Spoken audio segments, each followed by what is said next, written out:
É interessante termos um conhecimento científico para entender como funciona a inclusão no caso do autismo. Hoje eu vou conversar com o professor da Faculdade de Medicina da Universidade da Califórnia, via Skype, o Alisson Motri. Alisson, muito obrigada por aceitar o nosso convite para a gente conversar um pouquinho sobre o autismo e a inclusão na sociedade. Prazer. Obrigado a vocês por estar falando de um assunto tão importante. Você tem duas linhas de pesquisa, né? Uma que trata da base biológica do autismo e uma outra pesquisa que vai em busca de novos medicamentos. Como estão as suas linhas de pesquisa aí na Califórnia, nos Estados Unidos?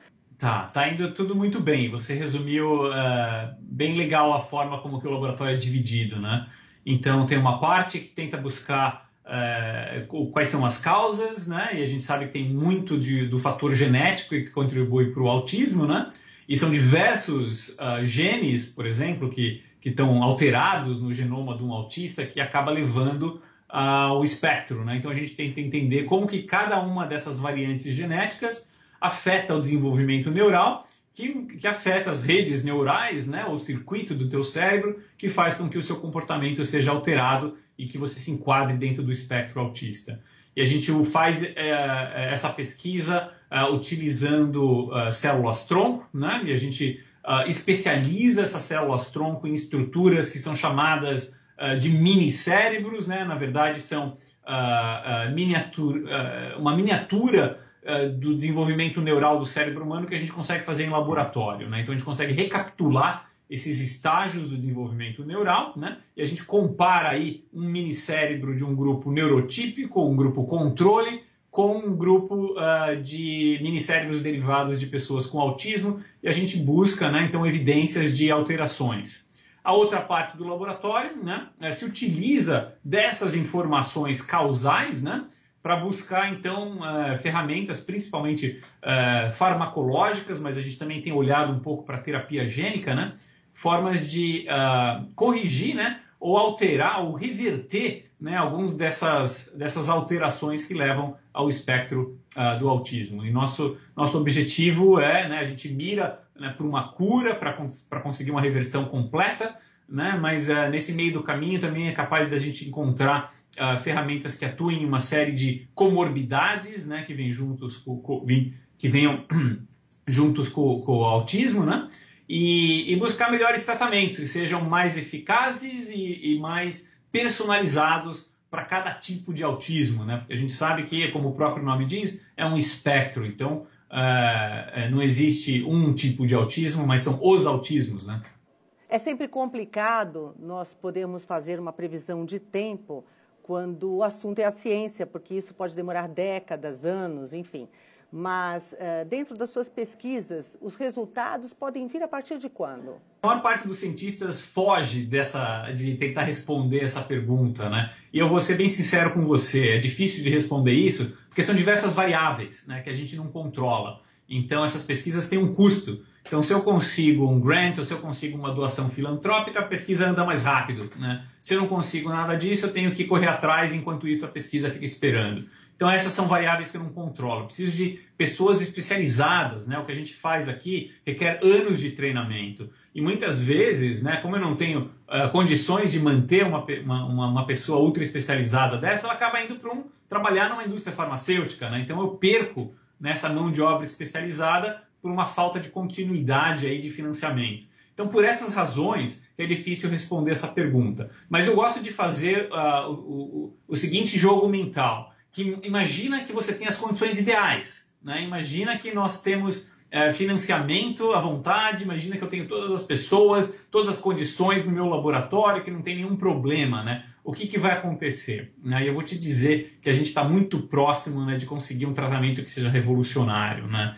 Então isso porque a gente já entende, né, uma série de vias metabólicas que são passíveis de reversão, e a gente consegue testar drogas que já existem, né? Muitas delas já aprovadas para uso humano, né? Que poderiam ser recolocadas para tratamento do espectro autista, né? Então essa seria a visão mais otimista, e isso levaria de 3 a 5 anos, né? Agora, a gente também tem a capacidade de descobrir drogas novas, né? E o laboratório acaba testando, né, drogas que nunca foram testadas antes em humanos.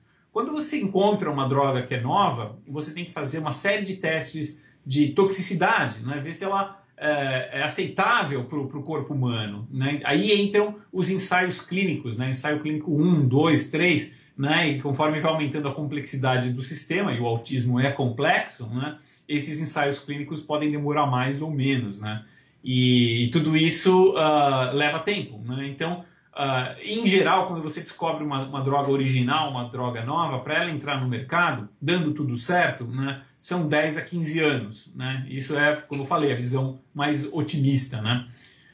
O nosso trabalho com minicérebros já encurta todo esse período, né, de uma forma muito significante, porque antigamente se fazia isso em modelos animais, e com modelos animais você não poderia testar milhares de drogas ao mesmo tempo, né? Nós, com o modelo de minicérebro, a gente testa 50 mil drogas, né, em um mês, então isso permite com que tudo ande muito mais rápido, né?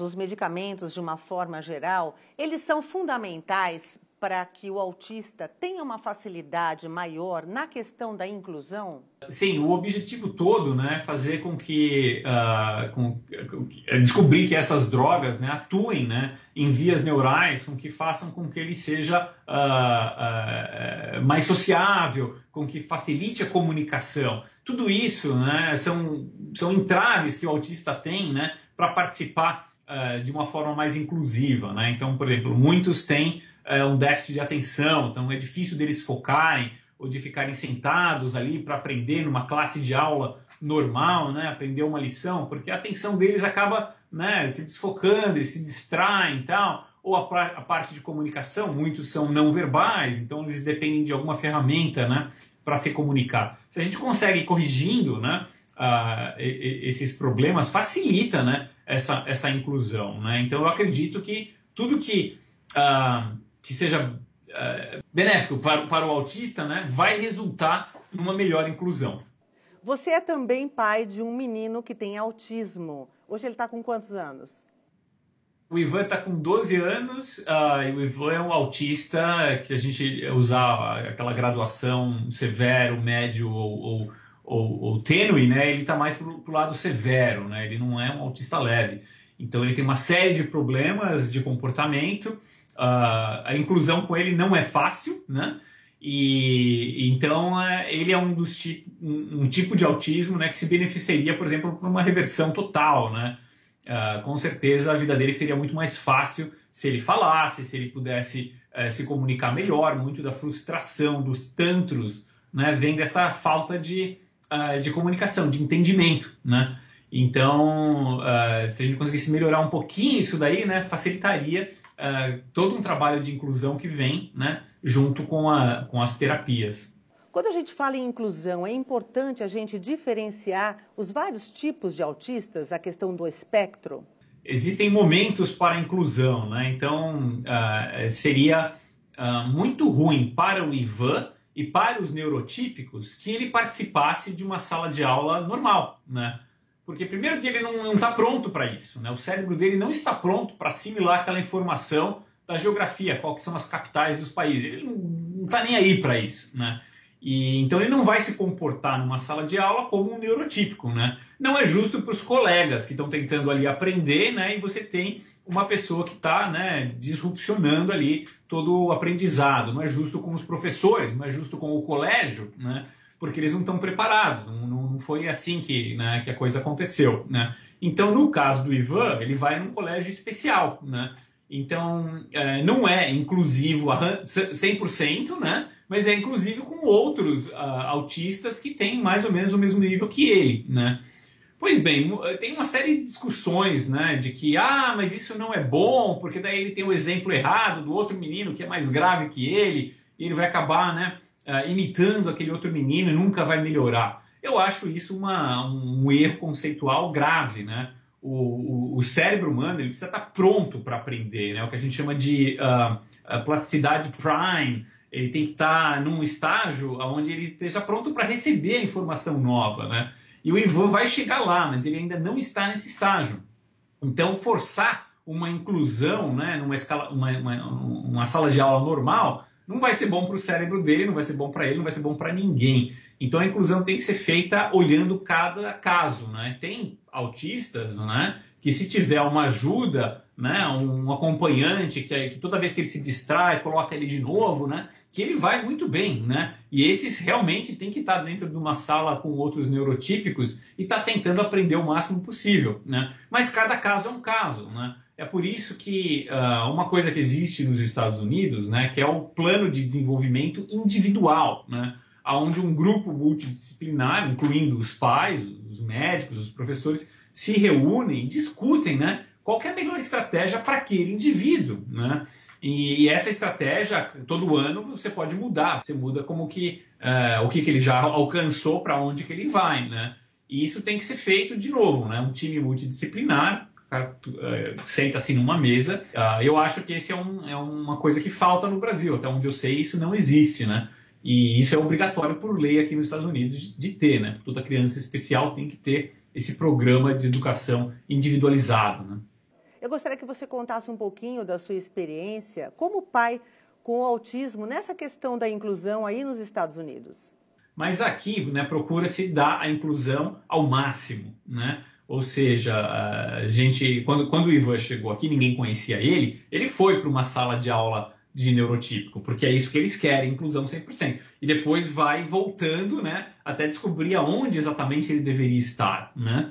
Então tem crianças que descobrem que ele tem que estar em casa, né? Não era para ele estar fora. E tem outros que descobrem, não, realmente ele tem que estar numa sala de aula normal, né? Então todo esse grupo multidisciplinar vai descobrir aonde a criança está, né? Mas, como eu falei, o objetivo sempre é a inclusão total, né? A gente quer que ele chegue lá, né? Mas tem um caminho a percorrer para que ele chegue lá. Fora o ambiente escolar, né? Existem uma série de atividades, né, inclusivas, né, que eu acho excepcional. A gente tende a utilizar ao máximo, né, essas atividades que existem, né? Então, vai desde tem sessões de cinema especial, onde a luz não é tão escura, o volume não é tão alto, a criança pode levantar, sair, né, balançar na cadeira, tal, que ninguém vai se incomodar, porque ali está todo mundo sabendo que aquela é uma sessão inclusiva, né? O parquinho, né, tem brincadeiras adaptadas, né, para criança com cadeira de roda, para crianças autistas, né, para uma série de outras coisas, né? O sistema público também oferece o que eles chamam de Park Recreation, né? Então é como se os parques tivessem uma divisão, né, que desenvolve atividades específicas, né, para pessoas que têm alguma dificuldade, né, para crianças especiais, e inclui muito dos autistas, né? Então eles fazem saídas para museus, para Legolandia, para Disneyland, né, junto, né, com um grupo que é especializado em tomar conta, né, de crianças especiais, e cada um ali vai ter o seu acompanhante, né? Então esse é um sistema muito bom, né? Assim, a gente fica muito tranquilo de saber que tem esse grupo preparado para fazer com que ele explore, né, tudo que existe, né, de uma forma saudável e segura, né? Nós, como pais, tentamos fazer a mesma coisa, né? Então a gente sempre vai levar o Ivan, né, em restaurantes, em caminhadas, em parques públicos, né, e tentar fazer com que ele explore aquilo, né? Óbvio, não é fácil, né? A gente já passou por diversas situações constrangedoras, né? Que hoje a gente dá risada, mas na hora não foi nada fácil, né? Dele, né, se bobear ali em restaurante, eu não querer ficar, ou querer, né, sentar e já sair, né? E tudo isso a gente tem que estar muito flexível. Então a gente sempre vai para uma atividade assim, né, sem saber qual vai ser o resultado, né? Mas a gente gosta de se desafiar, né? Eu acho que isso tudo é benéfico para o próprio autista, porque ele vai, né, perdendo esse medo de interagir socialmente, né? Tem uma série de outras atividades específicas, né? Por exemplo, o próprio ABA, né, que é uma terapia recomendada para o autista, né, baseada no reforçamento, né, positivo.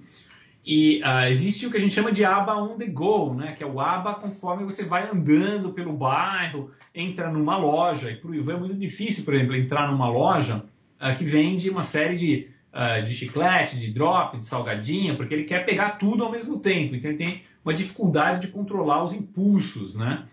E esse ABA on the go trabalha com esse controle da impulsividade, né? Então, é fazer com que ele vá explorar o ambiente, assim que ele começa a fazer uma coisa inapropriada, né, a gente faz a intervenção terapêutica, né? E com isso ele vai, né, moldando as redes neurais para entender o que é socialmente aceitável e o que não é. Mas o autista requer que isso seja feito de uma forma repetida diversas vezes até ele ter esse entendimento. É bom quando a gente percebe que evolui, né? É muito legal você ver mesmo os pequenos benefícios, né? O cérebro autista, ele não é um cérebro morto, né? Ele não é um cérebro inerte. Ele tem o que a gente chama de neuroplasticidade, ele é capaz de aprender, né? Ele só faz isso de uma forma diferente. E quanto antes a gente descobre qual que é a melhor forma de aprendizado para o autista, melhor, né? Porque daí você pode guiá-lo, né, para que ele aprenda alguma coisa. Tem crianças que adoram artes ou música, você pode usar isso como um guia terapêutico, né? Então, descobrir o que a criança gosta é fundamental. A gente ainda não descobriu, por exemplo, no caso do Ivan, alguma coisa que o atraia tanto, né, que a gente pode usar isso como um guia para o aprendizado. Mas eu acredito que quanto mais a gente expor ele ao mundo, mais fácil essa resposta virá. Muito obrigada pela sua participação, Alisson Mottri, via Skype dos Estados Unidos, para contar um pouquinho para a gente da sua experiência sobre inclusão com autistas e nos traçar um panorama. Até uma próxima oportunidade. Obrigado a vocês. Grato por ter contribuído com a reportagem.